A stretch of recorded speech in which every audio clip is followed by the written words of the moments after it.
Hello, and welcome to the month of Spooky 2024. Scary stories are a part of life. We've been telling them since the dawn of man over campfires, radio broadcasts, television, and these days, social media. They remind us of our own mortality, get our adrenaline going, and send chills through our bodies that, well, we just can't explain. During this month, you can expect the unexpected, hear the unbelievable, and witness stories that will stretch your imagination. Why? Because that is what we do here at Ron's Amazing Stories.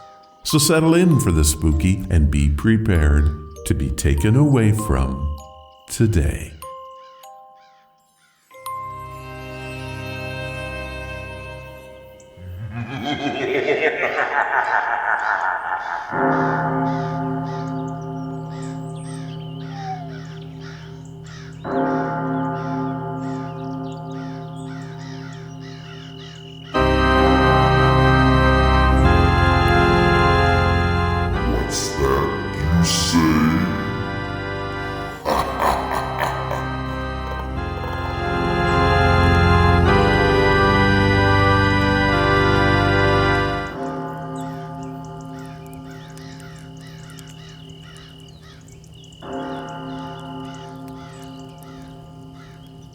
Hello, and welcome to the podcast. On the show today, we have a Ghost Stories with Sylvia. Sylvia and I discuss a first-person ghost story written by Gemini. Who is Gemini? Hang around, you'll see. Also on the show, we have 3 listener-submitted stories, including Future Gadgets by Abigail Ackinsen. It's a story about a time-traveling scientist. Tricked on Halloween by Bonnie Hernandez and her spooky encounter on Halloween. And finally, Cold Shadow by McSweet302. This is a chilling experience with a static shadow. But how do we start this show off? Well, we head into my crazy thoughts on black cats.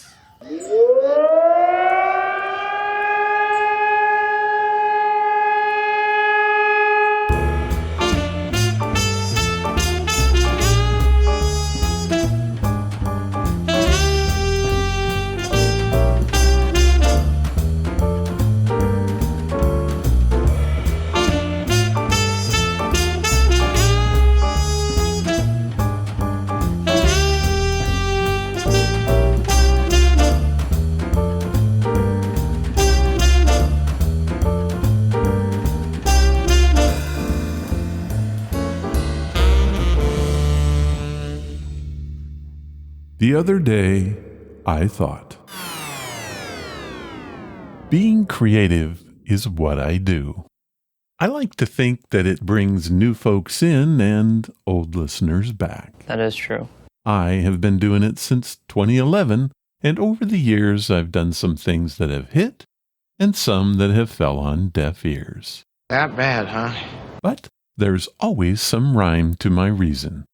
And this segment attempts to give some insight into how my brain works. Alrighty then. I have talked about him before, but it bears mentioning again that I have an all-black cat named Blazer. He's a wonderful little beastie, and I've never had ill thoughts about him, even when he crosses my path multiple times a day. My thoughts for this week are the perplexing history of black cats, from divine felines to spooky superstitions. Black cats, those sleek, midnight-hued felines, have long been shrouded in the aura of mystery and superstition. But how did these adorable furballs become associated with witches, bad luck, and all things spooky? Let's take a whisker-twitching journey through the curious history of black cats. From gods to familiars. Believe it or not, black cats weren't always considered harbingers of misfortune. In ancient Egypt, they were revered as divine creatures associated with the goddess Bastet. Killing a black cat was a serious crime, punishable by death. Talk about your serious catnap. Fast forward to the Middle Ages, and things took a turn for the worse. Black cats became associated with witches and were thought to be their familiars. Think demonic spirits in disguise. This led to the widespread persecution of both witches and their feline companions. Apparently, nobody bothered to ask the cats whether they were actually evil minions or just wanted a chin scratch. The bad luck black cat. The superstition that a black cat crossing your path brings bad luck is so deeply ingrained in our culture that even those who scoff at the idea still might feel a slight shiver when it happens. This belief likely stems from the fear of witches and the association of black cats with the devil. It's a classic case of guilt by association. But here's the thing. Not all cultures view black cats as unlucky. In some parts of the world, like Japan and Scotland, they're considered symbols of good luck and prosperity. Maybe it's time we reconsider our stance on these misunderstood felines. Black cats and Halloween. It's no surprise that black cats have become synonymous with Halloween. Their sleek black fur and piercing eyes make them the perfect spooky accessory. But hey, let's be honest. They're probably just wondering why everyone is dressed up in the silly costumes and demanding candy. The truth about black cats. Despite their spooky reputation, black cats are just like any other cat. Cuddly, playful, and occasionally prone to knocking things off our shelves. They're not harbingers of bad luck, demonic familiars, or miniature witches in disguise. They're simply cats with a unique coat color. So next time you encounter a black cat, don't cross the street in fear. Instead, offer a friendly pet or a tasty treat. You just might make a new furry friend, and who knows, maybe they'll even bring you some good luck. Well, those are my thoughts for this time. I hope you found them somewhat entertaining. All ideas expressed in this segment are mine and fall under the Conventional Expression Copyright Act and are therefore subject to ridicule and praise, as the case may be. Feel free to offer feedback on black cats and any thoughts you might have about them at the main website. I would love to hear what you think.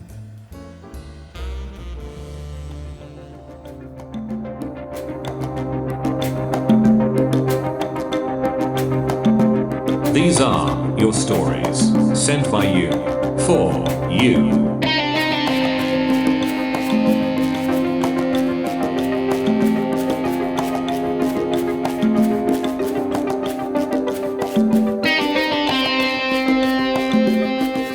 Our first story for this time is a work of fiction sent in by 14-year-old Abigail Ackinsen. Now, if that's not a writer's name, I don't know what is. To Abigail, I say I think you could have a real future in writing, and you've already got the name. Here is Abigail's story that she has titled Future Gadgets. Congratulations, Professor. Thank you, Vice Chancellor, although you should be careful waving that champagne around. There's a lot of sensitive equipment in here.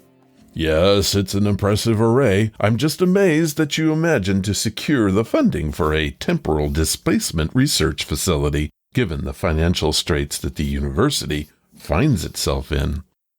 Oh, there's always a way of funding a project that grabs the public's attention. Big name brands like to see themselves as supporting big ideas. And the big idea is time travel? Ah, well, yes. That is, of course, the ultimate goal, said the professor, flicking a used cocktail stick into the nearby bin. But don't hold your breath. I certainly don't expect any concrete results within my lifetime. Realistically, it could be hundreds of years before a fizzling noise, a sputter of electronic sparks, and finally a damp plop that sounded like boiling custard. And there, in the corner of the room, wreathed in blue smoke, stood a tall, academic-looking young man with a Mohican haircut, wearing a white-tailed coat over a pink shirt. He blinked twice and peered around the room. Professor Armstrong? The entire room gaped in astonishment before the professor stepped forward uncertainly. "I'm Armstrong," he said in a shaky voice. "And you are?" I's offered a future, said the young man. I's the boss Sibbard, Oda tempo displace resfac, me name Oswo, and Professor Armstrong, we been done it man, we been done the time trav, and I's come back in the historic, where it all begin, to give up the good news. Somewhere in the back of the room, someone began to clap, tentatively at first, then with greater conviction. Before long, the entire room was cheering and applauding. "That's incredible," said the professor, shaking his head. "What's the date from where you come from? How long did it take?" I's Oda year 1046, post-New Age, said Oswald. "And I not stay but to 10 min, else no go back, but I want giving you a few Oda futurings." "Post-New Age?" replied the professor. "When is that? How long into the future for us?" "Dunno," said Oswald. "New Age, like is Oda long back." "So how did you solve it? What was the equation that put you on the right track? Was the—" But the professor was elbowed aside by the vice-chancellor, who envisioned the TV interviews, the bottomless funding, the chat shows, the vastly improved rankings, the gongs, the honors, the fame that would surely follow the revelations that would clearly need to be prized out of this academic half-wit. "So, Mr. Oswald," he said confidently, "welcome to the 21st century. He added after a pause, "And what can you tell us about our own future? What happens to the planet? Do we beat global warming? How do we solve the energy crisis? Who will lead our nations?" Oswald shook his head sadly. "I'm sassy, man. I's Sibbard, I's no histobud, no politibud, don't know the dates, the names, sassy." The vice-chancellor looked nonplussed, but decided to change his track. "Okay, well, you must have some exciting new technology in 1046, whenever that was. Do you have anything you can show us?" A broad grin spread over Oswald's face. "Why show man, I's got Oda mix maca, for show." He slid back his sleeve to reveal a broad bracelet-like device that encased most of his forearm. It resembled a piece of Roman armor and was made of a substance that looked like smoky brown glass. It featured a single blue light in its otherwise featureless surface. The assembly crowded around for a better look. "That's most interesting," said the vice-chancellor. "What does it do?" "It make everything," said Oswald. "Looky, I's gonna cook yes a meato burger." He tapped the side of the device, and the blue light increased in intensity, then ran up and down the length of his arm, and then it returned to its original position, and began flashing a dull orange. Said Oswald. "What's yes MZ login?" "Our what?" said the Chancellor. "Yes got no MZ-net?" "I think it's some kind of network," said the professor. "Perhaps an advanced form of Wi-Fi?" "No, Mr. Oswald. We have no MZ network here." "Oh geez man, suck yes. Well looky, I's got Oda Penko, yes love that." And from his inside pocket he drew a slim pen-like object that supported a steel ball at one end and a twisting knob at the other. "Oh geez," he said. "The power gone, yes got fusion, 2 sects, Oda Penko up and run." "I'm sorry, Mr. Oswald. We have not yet developed fusion power in this century." "Oh man, geez no, sassy man. Everybody got fusion in 1046. "But not here," said the Vice-Chancellor.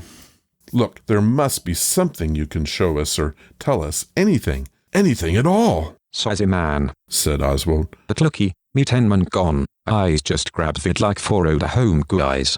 Oswald touched a finger to his temple, and a faint whirling sound accompanied by a shift in his eye as the iris opened to reveal a tiny lens. "Smile," he commanded. And the crowd of scientists, university officials, and freeloaders all smiled gamely as Oswald swept his gaze across the room left to right before disappearing in a puff of blue smoke. End of Future Devices, written by Abigail Ackinsen.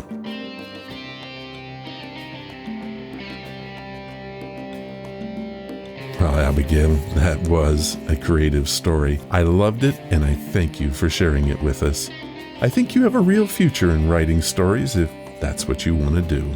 I will admit I had a real problem reading the part of Oswo. I hope that my solution was okay. This story comes from Bonnie Hernandez, who lives in Grand Prairie, Texas. She writes, "Hello, Ron. I've enjoyed the month of spooky and wanted to join in with a story. I know that this might not make the cut because it's so simple, but it did happen, and that was enough for me. It was Halloween night, which means that we had already had our share of ghosts, monsters, fairy princesses, and even Batman. I was in my room getting ready for bed when I heard this loud crash come from the doorway of our home. I went out to where it was and saw that my prized angel sculpture had fallen onto the floor. The odd thing is that I had tied a string to the angel to prevent it from falling. And the only way for it to be taken down is by taking the string off by pulling it up and over a hook. There's no way it could just fall. The string would have to be cut or broken, and it wasn't. I didn't think much of it, and the angel was not damaged, so I started heading back to bed. A minute later, my roommate screamed. I ran to her bedroom, and she was standing in the middle of the floor brushing something off herself. I ran to her and asked what was wrong. She said she had heard the crash as well and was getting up to investigate. She felt a cold breeze that sent chills through her and then saw spiders all over her. I flipped on the ceiling light and we looked around. Not a single spider anywhere to be found. My roommate to this day still swears that they were there. That happened last Halloween, and nothing has happened since. I couldn't help but think the whole thing was somehow connected. It was pretty creepy. It left us both wondering what was going to happen this Halloween. Maybe we'll just plan to be somewhere else." Bonnie Hernandez, Grand Prairie, Texas. Well, first off, I sent Bonnie a note to see if anything did happen this Halloween. She was true to her word and said that they were both at a party until way after midnight. So, no spooky stuff this year that they know of. Thank you, Bonnie, for your story. It was pretty amazing, and you shouldn't have worried if it was good enough. Our last story is a short one from MacSweet302. Sorry, folks, that's all I got, so MacSweet, if you want credit, send me your name. Here is the post. "Hello, Ron. Thank you for your shows. They are amazing. I have eye migraines, which means I see an aura, but don't feel any real pain. I was lying in bed and I was seeing shadows moving around the walls, thinking maybe I was having a migraine. I really think I was. On the wall next to me was one static shadow. It was a bit stranger than the others. I was wondering why this shadow was static while the others moved with my eyes, and suddenly I felt a cold breath on my hand. At that moment, my hand was too far from my face for it to have been my own breath. I freaked out, ran to my parents' bed, where I spent the rest of the night. I'm not sure if it was paranormal, but it was quite disturbing." MacSweet302. Well, I would say that is disturbing, MacSweet, and thank you for sharing your story. Remember, if you want me to post your real name, just send it to me. That's it for this time. I want to thank everyone that sent stories in this time, and please remember, I need more of your stories.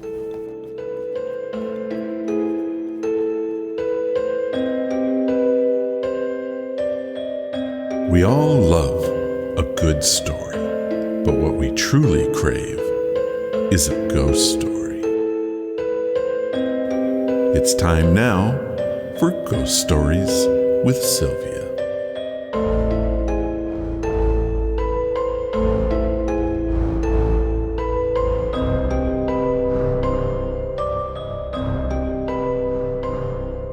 Sylvia Shults is a librarian and author by day, but at night, she becomes a ghost hunter. Following a lifetime spent in the pursuit of the weird and the strange, her non-fiction works include Ghost of the Illinois River, Fractured Spirits, 44 Years in Darkness, Hunting Demons, and The Spirits of Christmas. We now cross over the veil and join Sylvia as she tells us more tales from the unknown. Sylvia, are you there? Hello, Ron. Come in, come in. Happy Halloween, Sylvia. Well, thank you. I was just about to pour myself a cup of pumpkin spice hot chocolate. Would you like some? Chocolate? No, but I would love some herbal spiced pumpkin flavored tea. I've got that for you. It is the season to do all things latte and whatnot. Yes. I've always wondered why pumpkin spice became the poster child for Halloween. I think because it just conjures up images of coziness, and then you've got pumpkin in there, and pumpkin just is automatic shorthand for Halloween. So I think it's just the year turning towards fall and being indoors a little more, drinking hot things, and yeah, just settling down for the winter and being cozy. Well, it's fall. That's the first thing I find fault with your discussion. The second thing is, have you ever tasted pumpkin by itself? It's unpleasant. It's not real great, no. It smells good, but just the pumpkin by itself, yeah, not super good. It certainly doesn't conjure up the images of comfort for me. Really? Oh, no. A big slice of pumpkin pie No. with whipped cream on top. That doesn't spell comfort to you? No, I eat pumpkin pie once a year, and that's on Thanksgiving. Thanksgiving, yeah, not Halloween. No, so I get it, but to me, pumpkins are spooky and they conjure up ideas of ghosts out in the field and mulling over the pumpkins and things just going crazy for spookiness. I'm digging it. So, hence why I guess pumpkin spice lattes are not my thing. Okay. So, how are you, Sylvia? How you doing? I am fantastic, Ron. I have been busy writing and doing podcasts and putting together episodes of Lights Out. And yeah, it's been a good several weeks.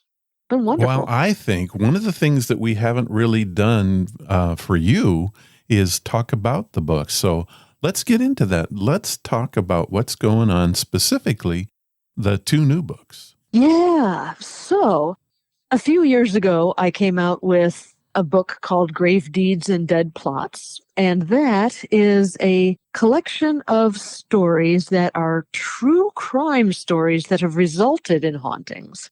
And I had so much fun with that I've started collecting even more stories, and I have enough material for a second book now. So the second book in the series is out. Grave Deeds and Dead Plots Volume 2 is gracing bookstore shelves everywhere. It is already, just in time for the spooky season. You know it. And what's even more exciting is that we get to tell people that you and I have been collaborating on a brand new podcast based on the books. No, say it isn't so. You mean you and I have been talking about this and we have come up with a brand new podcast? We have, yes. And it's going to be super easy to find because it is also called Grave Deeds and Dead Plots. Well, wait a minute now. That's the same name as the books. That's right. We did that on purpose, don't you know? Well, and is it going to have the same kind of content? And let me make sure I got this right. It's going to be extremely graphic crime stories that led to hauntings. Is that right? You got it in one. Huh. That's what it's going to be. And there are two of those out, and they're both available right now. Correct. Huh. And well, if I wanted one of those books, where would I go? Well, you could go to Amazon, of course, but there's also a wonderful website called bookshop.org. And when you make a purchase from them, part of your purchase price goes into a fund that gets divvied up between independent bookstores every month. So it's a wonderful way to support indie bookstores, even if you don't have one in your neighborhood. You can go to bookshop.org to order any of my books, but especially the brand new one, Grave Deeds and Dead Plots, Volume 2. All right. Well, what about this new podcast? Tell me about that. How can we find this new podcast? Well, the new podcast is being supported by a website called Voyage FM, just like setting out on a voyage on a ship. It will also be available wherever you find good podcasts like Spotify and iHeartRadio, all those wonderful places. So if you can think of a place where you listen to a podcast, it's going to be there. Apple Podcasts? I believe so, yeah. What about Amazon's music service? Well, yeah, of course. So you're telling me that they'll be able to find our new podcast that's called Grave Deeds and Dead Plots. It features you telling stories and me doing narration, and they can find this on just about anywhere they go to get their podcasts. Yes, and it is very exciting, and I really hope people tune in and enjoy it. When can we find it? It's going to be coming out sometime in late October, just in time for the spookiest season of all. Well, I'll tell you what, I'm going to keep you all posted as to the exact date when we know it. Perfect. In all kidding aside, Sylvia and I had a great time putting this together. It is some of the craziest stories that you've ever heard, and they all led to some sort of haunting. And Sylvia tells the story and then tells you about the haunting that goes with it. And me, well, I just get on there and introduce the stuff. And we have had a blast putting these together for you. Yeah. And the absolute range of the stories, they're just so, I don't know, there's no rhyme or reason to them. They're just so many different things that people have done. Everything from the origins of Edgar Allan Poe's famous story, The Cast of Amontillado, and all the way to an entire feud that led to a complete murder scene of almost the entire family. Yeah. So yeah. It's crazy stuff. It's going to be a good podcast, and I think you all are going to really like it. Right. True crime is a fascinating subject, and I really think people are going to dig this. I agree. So I will keep you posted. You can come to ronsamazingstories.com and find out about it, or you can go to sylviashults.com. Go to sylviashults.com and find out about it there, either place. And then eventually you'll be able to go directly to Voyager's site and find it there. We're pretty excited. We hope it hits so that we can make hundreds of millions of these podcasts, and you'll enjoy every single one of them. That's the plan, man. All right, Sylvia, anything else you want to talk to us about? Oh, there's going to be a new episode of Lights Out. I'm going to be continuing with my England and Scotland adventures on upcoming Lights Out episodes, and there will be a new one by the time this particular episode of Ron's Amazing Stories drops. Wow. Yeah. So we'll be taking a tour of St. Albans in England. That's a town just outside of London, and there are some ghost stories there, and there's a beautiful cathedral that we'll be walking around. Now, I have a question for you about your podcast. Mm-hmm. Do you write all your material yourself, or do you use AI to do it? Oh, I write it all myself. I start off thinking about what I want to say, and then I take pen to paper and write a script for myself. And I've never used AI. I've heard about it, but I've never used it. Hey there, can I help you with something? What was that? I heard a voice. Hey there, can I help you with something? Who are you? My name is Alfred Ingram, and I'm at your service. Oh. Sylvia, do you know Alfred? I've never met an Alfred Ingram. He's got a pretty accent, but I'm baffled. I don't know who this is and why he's on our show. Well, I have a feeling. Let's just take a look at the name Alfred Ingram. That's suspiciously AI. I think that we've been invaded by AI. Oh, the robots are coming. I'm not really feeling real comfortable here in my house at this particular time. How does he know where I live, and how did he get into the show? That is kind of creepy. That's an unsettling feeling. What do you mean that's an unsettling feeling? Perhaps you should check your security system or close the blinds tonight. I think I'm Sylvia? going to, yeah. I don't want a robot knowing where I live. Well, it certainly is a little freaky there. What are you doing with all this information? Are you going to use this against us? What are you doing? That's not possible. I assure you, your privacy is paramount. Oh man, I've never really trusted AI. I don't know. I should say that I really don't know exactly what AI can do. I mean, I've heard rumors about what it can do, but I've never played around with it, and I've never really experienced what is possible with AI. My concern is that what the AI is smart enough to be able to do. I mean, could they destroy our credit? Could they take all our money? I mean, what can they do? Such a thing. It's beyond the realm of possibility. Please, try to remain calm. Remain calm? I don't know about that. How in the world? How am I supposed to remain calm? I don't see myself staying calm. Your heart rate is elevated. Your pupils are dilated. You are exhibiting signs of distress. Well, yes, I am. What? Okay, this is nuts. I've got You need to. AI telling me to calm Okay. down. I don't know. I don't either. Alfred Ingram, if that's your real name, what are you doing here? Why are you here? Help you. Well, Oh, that's what? creepy. Well, Help us how? well, I'm going to come clean here a little bit. All of those words that you heard there, they were just phrases that I had AI convert to speech. Okay. So none of that was actually AI stepping in and talking to us. Although, Okay. you know that's becoming more and more popular every day. People are talking to AI like they're real human beings.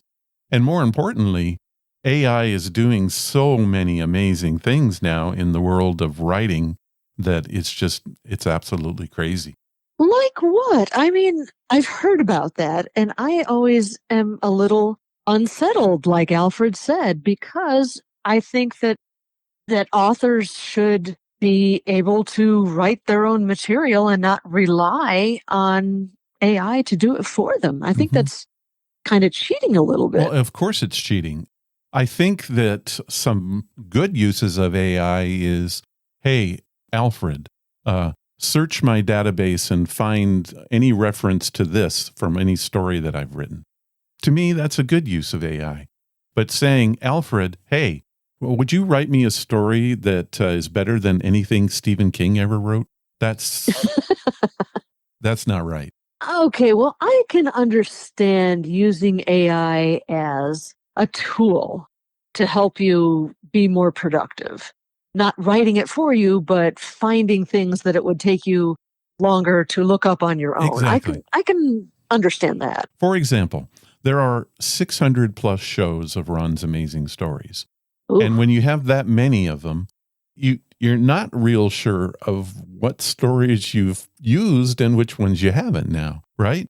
And if I could ask Alfred, hey, Alfred, go through the list and find out if I've ever had the cask of Amontillado on the show. And then he can go back and come back. Yes, you did on July 17th for some reason. That is an excellent point. So I could see that would be okay, but I'm totally against the idea. And I don't even know if it's really possible, but to have it just go off and write a story and use the story as your own, that to me is not right. Yeah, that's deeply wrong. And the thing that bothers me, quite honestly, is that I have heard that whoever put AI together, whatever program this is, uses or has used in the past input from authors to train the AI how to write and not given credit to the authors whose work they've used. So that does actually bother me. So what you're saying here is they would take the style and writing of Edgar Allan Poe, for example, since we've been talking about the Cask of Amontillado, right? Yeah. They could take his style and say, okay, write me a story in the style of Edgar Allan Poe, not having any idea, because he was unique. Let's just get that out there. There was nobody that wrote like Edgar. Nobody. Yeah. And but to just have AI go out and do it and then be able to do whatever you want with it, that's doubly wrong, in my opinion. That makes no sense. Right, right. I'm not sure that they could actually do that. I'm not sure that you could just give it random information and get something back that's coherent. Well, I don't know. I heard that they put together like a George Carlin special, the comedian, Mm-hmm. and completely with AI, training AI on George Carlin's material. And then they came up with an entirely new special that was sort of Carlin and sort of not, but it was all generated by AI. So yeah, I don't know. It seems like you could put something together, but I just don't know how that would work. Well, a few months ago, I was asked by Google to take a look at Gemini before it was released to the public, before they did anything. And I had a chance to play with Gemini for a while before it was public. Oh. And I used it to generate some art for the show. I used it to create a summary of my podcast to see if it could do it. And you know what? It did it. Wow. It did not only the art. I just basically highlighted my entire podcast and I said, give me a summary of this material. Oh. And it did it. I used some of it because it was a little wordy in my opinion. But I used some of it as part of my show notes on one of the shows. Oh, gosh. And after Gemini came out of beta, I was given access to Gemini Advanced. Ooh. And so I am sitting here now in front of my computer with a little prompt that says, hello, Ronald. And it's asking me to type some stuff in. I want to suggest to you, maybe we do a little experiment here today. What do you think? What kind of an experiment? Well, what if we were to ask it to write us a ghost story and give it the parameters of the ghost story and see what it comes up with? And then talk about it and see if we can pick out any kind of style that may have been pulled from. Did it do a good job? Is it a complete story? Is it any good? And see what happens. What do you think? I'm willing to try. All right, let's do it. Okay. I have it open. I'm ready to roll. I can enter the data right here and we can see what it comes up with. And I'll read it right here now and we'll respond to it. Okay, that sounds intriguing. All right, let's do it. So let's start with whether we want a third-person story or a first-person story. Let me just kind of say, to me, ghost stories are almost always best in first person. Well, yeah, it's like it's happening to you. Mm-hmm. I agree with that. So the first thing I'm going to type in is write a first-person ghost story. All right. So is this like electronic Mad Libs or something? We just choose things to make the IA put in the story? Yeah, that's exactly. Yeah, we just kind of set the parameters for what we want in the story. Yeah. Okay. So who do we want this story to be about? And I suggest, what about you and I? Oh, yeah. Okay. All right. So Sylvia and Ron. Oops, I got to spell your name right. What are Sylvia and Ron going to do? Oh, we could go to a haunted forest. Okay. Sylvia and Ron decide to visit. What's the name of our forest? Wolfen Woods. Wolfen. Okay. I don't know how many things we can get to plug into this. Well, we'll keep plugging here. Oh, okay. All right. Here's what I have so far. Write a first-person ghost story. Sylvia and Ron decided to visit the haunted Wolfen Forest in Spooksville, Arizona. Okay. Anything we want to have happen? Let's search for a miner's hidden grave. Miner as in panning for gold. Okay. Are we walking or are we riding horses? They are on horseback? All right. I suppose that the more detail you give, the more detailed the story will turn out to be. That's right. Okay. All right. Do we want to have anything strange happen? Oh, it's Arizona, so the wind isn't really going to be rustling through the trees, but Something, some event that could happen. we stumble upon an old abandoned cabin. That's good. So there we've got it. We have a first-person ghost story. Sylvia and Ron decide to visit the haunted Wolfen Woods in Spooksville, Arizona. They are there to find the hidden grave of a miner. They are on horseback with rations for 2 days. They find an abandoned cabin, and I added where the miner's ghost resides. Nice. Okay. Are we ready to give this a whirl? Sure, let's see what happens. All right, here we go. And it's chugging away. Chug, chug, chug, chug. It's done. What? Oh, it's going to be from your point of view. You're the first person. I know it had to be one of us. Yeah. All right, it's done. Oh, it's a fairly lengthy story. Oh. All right, are you ready? Yeah, okay. Yeah, I'm ready. All right, here we go. The midday sun beat down on us as Ron and I urged our horses deeper into Wolfen Woods. The air, thick with the scent of pine and damp earth, felt heavy, almost oppressive. Every rustle of leaves, every snap of twig underfoot sent shivers down my spine. Spooksville, Arizona had lived up to its name so far. You sure about this, Syl? Ron asked, his voice barely a whisper. I could tell the eerie atmosphere was getting to him, too, despite his bravado. It wasn't very bravado there. I nodded, clutching the faded math tighter in my hand. Old Man Hemlock swore this was the place, said the miner's ghost still haunts these woods. We were searching for the grave of Jebediah Stone, a gold prospector who, according to local legend, had struck it rich somewhere in Wolfen Woods, only to be murdered for his claim. The gold was never found, and neither was Jebediah's body. As the sun began to dip below the canopy of the trees, casting long skeletal shadows across our path, we stumbled upon a clearing. In the center stood a dilapidated cabin, its windows like vacant eyes staring out at us. The wood was rotten, the roof was partially caved in, and an unnatural chill emanated from within. This is it, I said, my voice barely above a whisper. This has to be where he lived. Dismounting, we tethered our horses to a nearby tree and cautiously approached the cabin. The door creaked open as if inviting us in. The interior was dark and dusty, filled with cobwebs and the remnants of a life long gone. A rusted pickaxe leaned against the crumbling stone fireplace, and a rickety table held a single tin plate and a mug. Suddenly, a gust of cold wind swept through the cabin, extinguishing our lantern and plunging us into darkness. I felt a prickle of fear on the back of my neck. We weren't alone. Ron? I whispered, my voice trembling. No answer, only eerie silence. Then the floorboard creaked upstairs. My heart pounded in my chest. We had found Jebediah's cabin all right, but we had also found something else.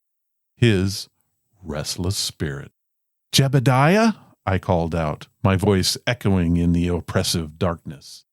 We mean you no harm. We just want to find your grave and give you a proper burial. Another creak. Closer this time. Something was moving in the shadows. I fumbled for Ron's hand, but it was gone. Ron? I cried out, panic rising in my throat. Then a whisper, cold and close to my ear, sent a chill down my spine. He took my gold. I whirled around, but there was nothing there, just darkness and a feeling of icy fingers tracing the path down my arm. Suddenly, Ron screamed, a blood-curdling scream that echoed through the empty cabin. I stumbled towards the sound, my arms outstretched, fear clawing at my throat. Another scream cut short. Then silence. I found him at the foot of the stairs, his eyes wide with terror, his face contorted in silent scream. He was fading, like a photograph that had been left in the sun too long. "Ron!" I cried, reaching for him, but my fingers passed right through. His fading form turned to me, his voice hollow and echo. "He wants his gold." Then he was gone, vanished into thin air. I was alone, trapped in the darkness with a vengeful spirit of a murdered miner, and I knew, with chilling certainty, that I was next.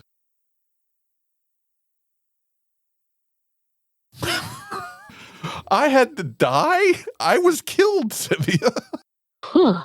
And it didn't look so good for you either. Well, that's unfortunate. I was gonna say, I think I'm gonna suffer the same fate here pretty soon. With the turn of the page.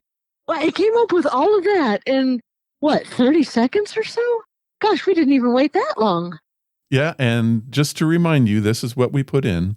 Write a first-person ghost story. Sylvia and Ron decide to visit the haunted Wolfen Woods in Spooksville, Arizona. They are there to find the hidden grave of a miner. They are on horseback with rations for 2 days. They find an old abandoned cabin where the miner's ghost reside. That's what we told it. Wow, I think the only thing it missed out was the rations for 2 days, and then everything else it just added. Wow. And if you think about it, we didn't need rations for 2 days. Well, we ended up not needing them, yeah. Oh, isn't that crazy? Gosh, that's nuts. And it wasn't half bad. No, there was some problems with it. For instance, the trees and whatnot. Arizona's not known for, well, I guess in Flagstaff area, they're known for their trees. Okay. Well, we did say forest. Yeah, we did say Wolfen Woods. Mm-hmm. That's right. And yeah, so wow. It even remembered to tie up the horses. It's a decent story. It really is a decent story. I only have one complaint. What? The only use of the word Sylvia was, "You sure about this, Syl?" Yeah. I don't think I would ever call you Syl. You would never. Nobody calls me Syl. No. I heard that, and my mind went, what Syl? What? Nobody calls me Syl. I'm sorry. No, there's one person that calls me Syl, but he's not in the story, so I don't know. Well, still, Syl, I think that was a pretty darn good story. That was not half bad. Yeah, I can't really pin down a style, but gosh, it wasn't terrible. No, it was actually, like if I were writing this story, I would build up the tension a little more. Yeah. But they did a decent job of that. There were phrases like canopy of trees casting long skeletal shadows across our path. That's pretty good. Yeah. And there was another one when I was reading it. I went, wow. I could really see that cabin with the caved in roof and the wood. Yeah, I could really, I could see it. So to me, that's the hallmark of a good story is you can visualize it. Oh, yeah. Here's the other thing that got me. No answer. Only an eerie silence. Then a floorboard creaked upstairs. That was spooky. And coming up with the name Jebediah Stone, that's a cliche of impressive. A miner's name, if I've ever heard one. Yeah. Well, out western gold miner Jebediah Stone is pretty darn good. Yeah. The only thing I'm going to take issue with is the fact that I was killed. In a terrible way. Right, and then I end up being a ghost, and then all I get to say is, "He took my gold." Yeah, and then you disappeared into nothingness. Poof. Yeah. Ah. So, I don't know. I thought that is a pretty good story. And it's definitely a story for Halloween. Oh, yeah. So, So we've talked about the story. We think it's a pretty good story, but Sylvia, doesn't it scare you just a little bit? It is definitely unsettling, the fact that it did it that quickly, and it was decent and fairly visceral, and it was that quick with just those few prompts. And it maintained first person, and that's the downfall of a lot of writers switching in and out of first person. Yes. You got to be so careful of that because you don't want to do that. And this guy, let's not call him guy, this AI monstrosity that scares me to death did a good job of staying in the correct tone. I was very impressed. Yeah. Yeah. And I have the feeling that if it was writing in third person, that it wouldn't change points of view, which is what really irks me when a writer does that. Head hopping, we call it. Yeah, gosh. And you're right. It did keep first person the whole way through and was consistent with that. And the style was consistent all the way through, too. Now, my question would be, if we were to do another example, now we don't have time today, obviously, but if we were to do another example, would we just get the same type of story with, just different things thrown in?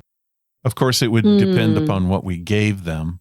So it's hard to say, but I think that it's worth playing with to see what kind of things that it would come up with.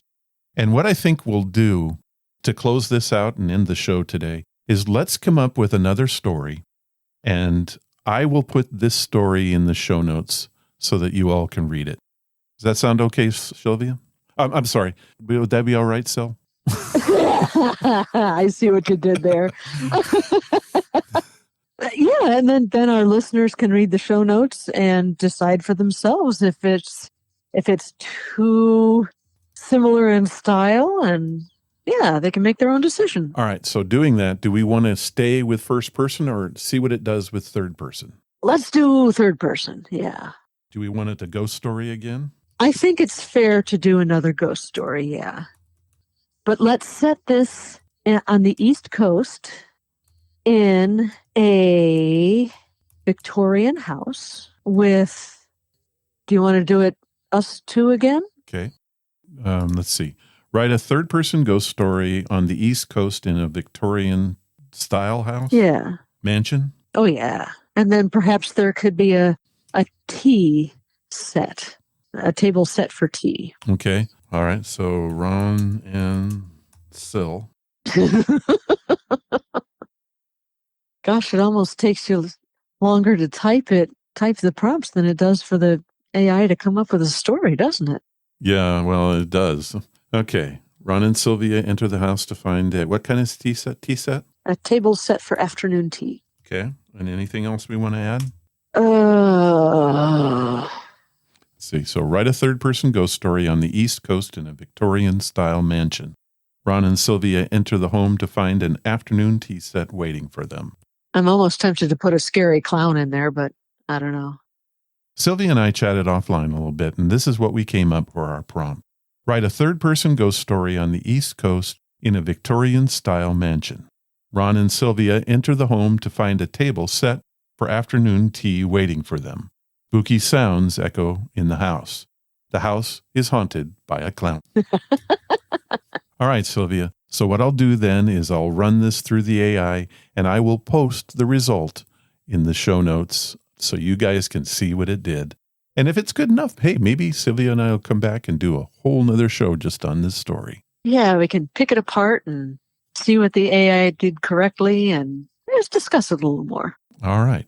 Well, Sylvia, I want to thank you for being here for this experiment today. I want to give you one more chance to tell us how we can find all things Sylvia. And before we do that, it is always such a pleasure to chat with you. I have so much fun. Oh, boy, me too, Ron. Thank you so much for inviting me to be a part of the month of spooky again. And honestly, thank you for teaching me a little more about AI. I mean, this has been a really illuminating conversation.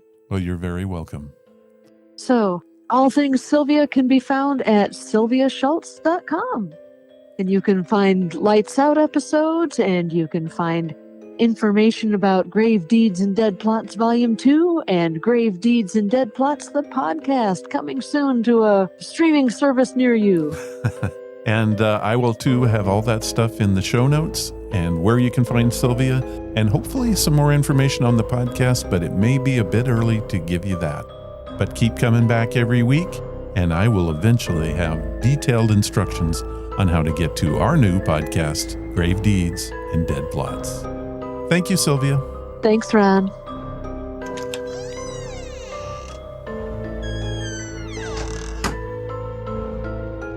Ghost Stories with Sylvia was brought to you by Audible. I always have a great time talking with Sylvia, and I learn all kinds of new stuff. If you want to visit her on her home turf, head to sylviashults.com. There you will find her blog and access to the podcast, Lights Out. I will have all the links available in the show notes. Thank you, Sylvia. By the way, in case you didn't know, some of Sylvia's books are available on Audible. You can get one for free at audibletrial.com/Ron's Amazing Stories. I hope that you enjoyed this edition of Ghost Stories with Sylvia. It's Halloween time. The time for leprechauns, banshees, pixies, and hobgoblins to hold their annual powwow. Yes, and the old witch rides through the skies on her broom. Not this year, Lena. This year she streaks across the Milky Way with her knobby knees buckled into Bob Hope's toothbrush. There she goes. But how would the witch get to know Bob Hope? She accepted a blind date with him, the poor soul. Sounds very romantic. Bing, I'll bet your kids have great plans for Halloween. Yes, but I nipped them in the blueprint stage. Oh, why don't you let them go out and have a little fun? Fun? On Halloween, that demolition gang of mine makes a flock of termites look like a busy little builders. This year they're going to settle for a jack-o'-lantern, and that's all. Have you got a pumpkin yet? No, we're just going to stick a candle in Brother Everett's mouth. He lights up very easily. But I must say that Halloween has done much to advance the American way of life. A joyous season, and a welcome date on our calendar.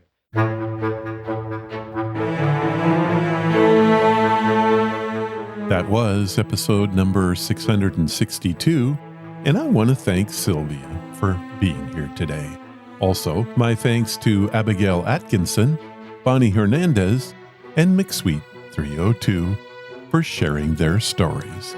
So very cool. If you want to follow the podcast or the blog, head to ronsamazingstories.com. There you will find any of the links I mentioned and how to contact us. Do you want to help the show? The best thing you can do is to tell your friends all about it, and please leave reviews or feedback wherever you listen. Clicking that follow or like button helps us grow. Thank you for listening, and I hope you come again to find out what are Ron's Amazing Stories.